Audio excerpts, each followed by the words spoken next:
श्री राम जय जय राम, श्री राम जय जय राम, श्री राम जय राम, श्री राम जय। एक बार प्रेम से बोलो गुरुदेव भगवान की जय। चार वेद छह शास्त्र में बातें निकली दो, केवल दो ही बातें निकली। क्या गठिया लोग, बहुत ठेठ हिंदी में हम बता रहे हैं।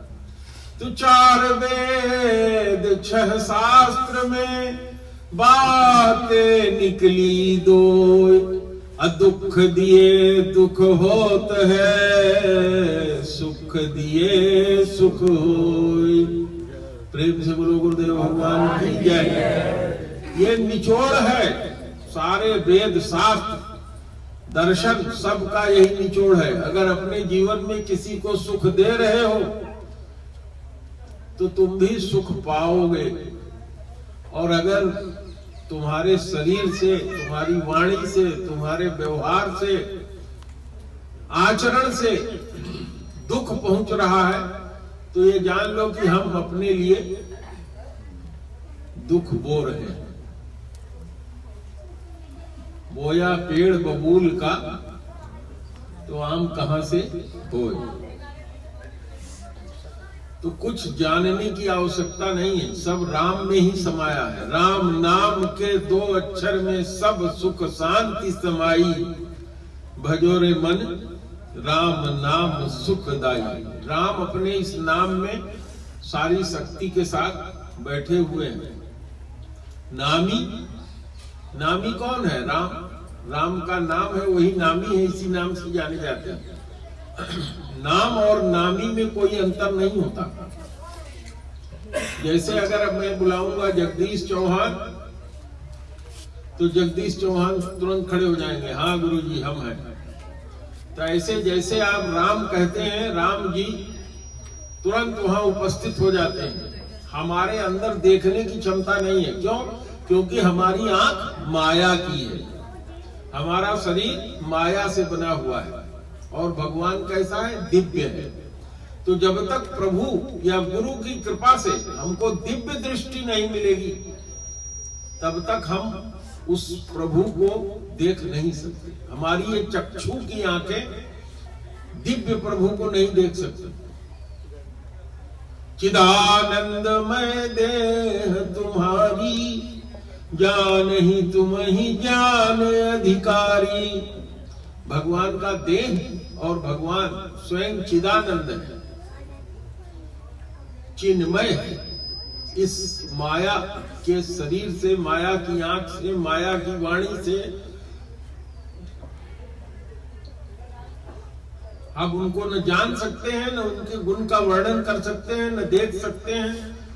जो कुछ भी हम बोलेंगे, देखेंगे, सुनेंगे, समझेंगे, जानेंगे, सब उनकी माया है। और उनकी माया जो है वो हमारी आप सबकी महतारी है। माया भगवान की शक्ति है। लोग माया को बड़ा खराब समझते हैं। ना ना ना ना ना, भगवान की शक्ति है माया। जब आप माया से प्रेम करेंगे तो भगवान से भी प्रेम हो जाएगा। अगर आप माँ से प्रेम करते हैं तो बाप भी आपको मानेगा जरूर, और अगर महतारी को भगाए रहते हैं दूर तो बाप का प्रेम नहीं मिलेगा। ये माँ ही है जो बहुत जल्दी पिघल जाती है। जहां माँ कहा तहां माँ पिघल जाती है और दया कर देती है। बाप तो बड़ा कठोर होता है। तो माया छांटती है हम लोगों को। हमारे अंदर जितनी बुराइयां हैं, जितनी कमियां हैं, उसको माया दूर करती है, हमको इस योग्य बनाती है। जैसे माँ जो है बच्चे को नहला धुला के, बच्चा धूल में लेटा हो, बाप की गोद में देना हो तो क्या करती है? पहले अपने अचरा से पोंछ देगी, नहला देगी, धुला देगी।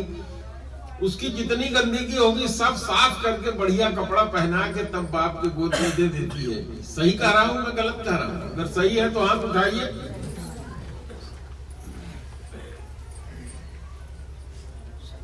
तो हमको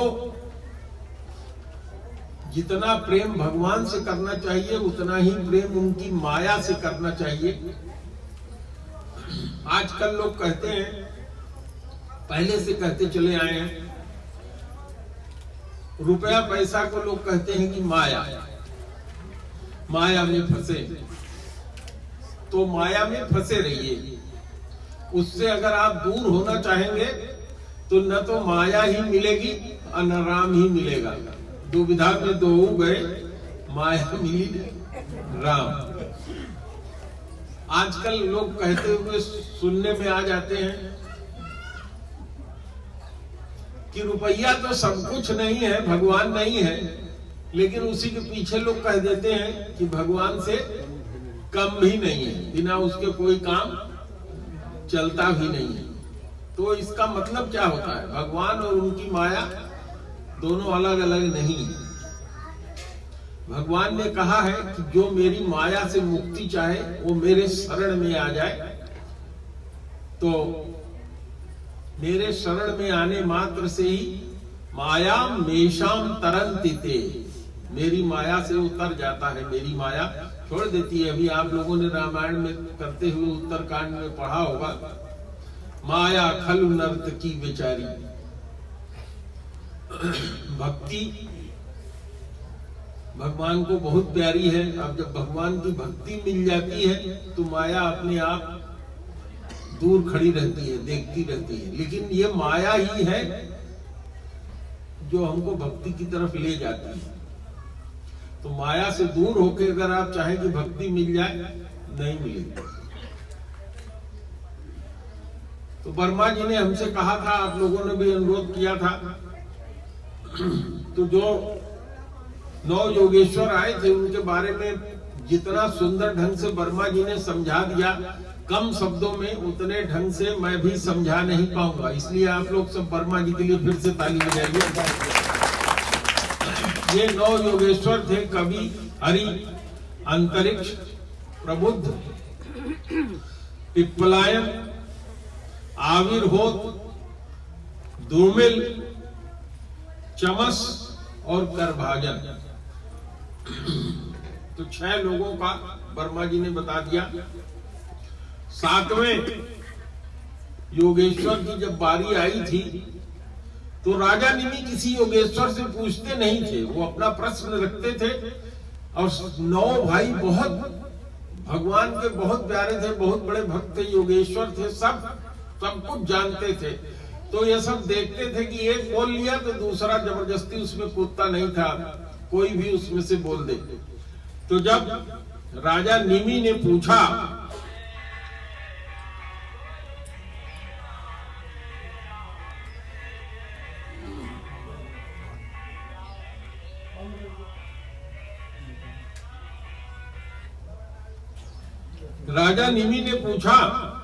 क्या पूछा कि भगवान अपने भक्तों के बस में होकर, पूर्ण रूप से भगवान अपने भक्तों के बस में हो जाते हैं और उनके ऊपर पूरी की पूरी कृपा करते हैं। तो हे प्रभु, हे योगेश्वर गण, आप मुझे भगवान की लीला और भगवान के गुण कथा का हमको वर्णन करके सुनाइए। तो जब इस तरह से उन्होंने पूछा राजा निमि ने, तो द्रुमिल जी जो 7वें योगेश्वर थे उन्होंने जवाब देना शुरू किया। उन्होंने कहा कि कोई व्यक्ति किसी भी व्यवस्था से धरती में जितने धूल के कण हैं उनको गिन सकता है, जितने तारे हैं उनको भी कोई व्यवस्था करके गिन सकता है, कितने ब्रह्मांड हैं इनको भी गिन सकता है, लेकिन भगवान के जो अनंत गुण हैं उसको वो नहीं गिन सकता। कोई उपाय नहीं है, इसीलिए उनका नाम है अनंत। उनकी जो लीलाएं हैं इतनी हैं कि उसको कोई गिना कहा नहीं सकता। क्यों? क्योंकि गोस्वामी जी ने क्या कहा है, ईश्वर अंश जीव अविनाशी, चेतन अमल सहज सुख राशि। ये जितने बैठे हो यहाँ सब भगवान के अवतार हो। तुम अपने को भूल गए हो। सो माया बस भयउ गोसाई, अबधेव कीर मरकट की नाई। अभी आपने सुना वर्मा जी ने बताया, क्या बताया कि भगवान ने ही अपनी शक्ति से 5 तत्व पैदा किया और समस्त जीवों को पैदा करके उसी में वो समाहित हो गए। तो हम आप सब जितने यहाँ बैठे हैं सब भगवान के ही रूप है। हमारे आपके रूप में ही भगवान अपनी लीला कर रहे हैं। किसी एक की लीला किसी दूसरे की लीला से मिलती नहीं। जगदीश चौहान जी के 5 लड़के हैं, 5 की लीला अलग है। जगदीश चौहान जी की 5 बहुएं हैं, 5 की लीला अलग है। हमारी लीला, हमारे रूप में भगवान अलग लीला कर रहे हैं, आप लोगों से चर्चा करवा रहे हैं और आप लोगों के रूप में आज यहाँ बैठ करके उसको सुन रहे हैं। तो इसीलिए गोस्वामी जी और लोग कहते हैं, करे करावे भंजे सोई। हमारे सब लोगों के रूप में भगवान ही अवतार लिए। तो का कोई गिन सकता है भगवान की लीला? एक कीड़ा बैठा है किसी फूल के अंदर, वो भी भगवान का ही स्वरूप है, उसमें वो आनंद ले रहा है। यही सारे योगेश्वरों ने जो आपने सुना उसमें समझाया। तो द्रोमिल जी ने समझाया, कहा कि एक बात की बात है, दक्ष प्रजापति की कन्या थी जिसका नाम था मूर्ति। इस मूर्ति देवी की शादी भगवान ब्रह्मा के पुत्र धर्म से हुआ था। भगवान ब्रह्मा के 2 पुत्र थे, धर्म और अधर्म भी। अधर्म भी उन्हीं का पुत्र था, जिसकी एक बार आश्रम में मैंने आप लोगों से कथा करते हुए बताया था कि अधर्म के पुत्र कौन कौन हुए। तो आज धर्म की कथा उन्होंने शुरू किया। मूर्ति देवी और धर्म उसके पति थे। मूर्ति देवी प्रजापति दक्ष की कन्या थी। उनके गर्भ से 2 पुत्र पैदा हुए थे, जिनका नाम था नर और नारायण। नर और नारायण के रूप में भगवान आदिदेव ने बद्रिकाश्रम में बहुत कठोर तपस्या किया और तपस्या करके मनुष्यों के लिए रास्ता बना दिया कि कैसे जीव भगवान की प्राप्ति को महसूस कर सकता है, जान सकता है, उनको समझ सकता है, प्राप्त कर सकता है। तो भगवान जब नर नारायण के रूप में मूर्ति देवी के गर्भ से पैदा होकर के आदि देव के रूप में, आदि नारायण के रूप में तपस्या कर रहे थे बद्रिकाश्रम में, तो इंद्र जो देवताओं का राजा है उसको लगा कि ये 2 ऋषि तपस्या कर रहे हैं और अखंड तपस्या कर रहे हैं, लगता है कि ये सब मेरी गद्दी हथिया लेंगे, यही इनकी इच्छा है। तो उसने कामदेव को बुलाया, अपने यहाँ जो देवांगनाएं थी, अप्सराएं थी, उनको बुलाया, बसंत ऋतु को बुलाया, वायु देवता को बुलाया और कहा तुम लोग जाओ, जहां ये आदि नारायण तपस्या कर रहे हैं वहां जाकर के तुम लोग उनकी तपस्या भंग कर दो। कामदेव जी इंद्र के अंडर में, उनके अंदर रहते हैं, देवताओं के वो राजा हैं और समस्त देवताओं में, मनुष्यों में, सब में सबसे सुंदर कामदेव ही गिने जाते हैं, सबको अपने बस में कर लेते हैं। एक तो कामदेव, दूसरे इंद्र के दरबार की अप्सराएं, तीसरे बसंत ऋतु और चौथा वायु देवता, ये सारे लोग वहां पहुंच गए। बसंत ऋतु वहां खिल गई, अप्सराएं नाच गान सब करने लगी और कामदेव ने अपनी लीला वहां फैला दिया। लेकिन इन लोगों ने देखा कि इनका कुछ चला नहीं वहां, ये दोनों लोग अपनी तपस्या से बिल्कुल अविचल रहे और क्रोध भी नहीं आया इन लोगों को। तो जब ये सब लोग करके हार गए, तब भगवान आदि नारायण ने उनको बुलाया और कहा, हे कामदेव, हे वसंत, हे वायु, हे देवांगनाएं, तुम लोग परेशान न हो, मैं तुम्हें श्राप देने नहीं जा रहा हूं। मेरे यहां आओ, मेरे आश्रम में मेरा आतिथ्य स्वीकार करो। उसी समय उन्होंने अपनी इच्छा से, अपनी माया से हजारों सुंदरियां पैदा कर दिया, जो एक से एक सुंदरी थी। कामदेव को उसमें से कहा कि इसमें से कोई एक चुन लो, अपने देवताओं के राजा इंद्र के लिए ले जा करके दे देना। और उन अप्सराओं से भी कहा कि देखो, ये सुंदरियों को देखो, ये तुम्हारी सेवा कर रही हैं। उन सुंदरियों ने, जिनको भगवान ने पैदा किया था, उन्होंने कामदेव का, जो सुंदरियां अप्सरा आई थी उनका, वायु देवता का और वसंत ऋतु का वहां स्वागत किया। भगवान नर नारायण ने उनसे कहा कि मैं तुम लोगों के कार्य जरा भी अप्रसन्न नहीं हूं, तुम लोग इसमें से कोई एक कन्या चुन लो, जिसको ले जा करके अपने राजा इंद्र को दे देना। तो कामदेव ने सब सुंदरियों में से सबसे सुंदर सुंदरी उर्वशी को चुना और उसको ले करके वो स्वर्ग लोक में गया। भगवान इंद्र जहां रहते हैं, इंद्र के पास गया और सारी कथा सुना दिया। फिर इंद्र को पता लगा कि ये तो भगवान आदि नारायण, स्वयं नारायण ही वहां तपस्या कर रहे थे। उनकी माया, उनकी लीला अनंत है। फिर वो गया और उनकी प्रार्थना किया कि हे प्रभु, मैं नहीं जान पाया था कि आप कौन हैं, इसलिए मैंने इस तरह का उपक्रम किया, तो मुझे क्षमा करें। इस तरह से इंद्र वहां से वापस आ गया। तो भगवान की लीलाओं का वर्णन करते हुए उन्होंने कहा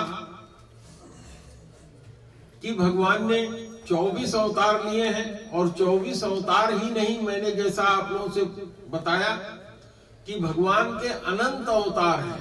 हर रूप में अपने जो बना है, हम लोग हैं वो भी भगवान है, जो बनाने वाला है वो भी भगवान है, बनने से जो कुछ बना है वो भी भगवान है। कोई ऐसी चीज बची नहीं जिसमें वो ना हो, जहां उनका अस्तित्व ना हो।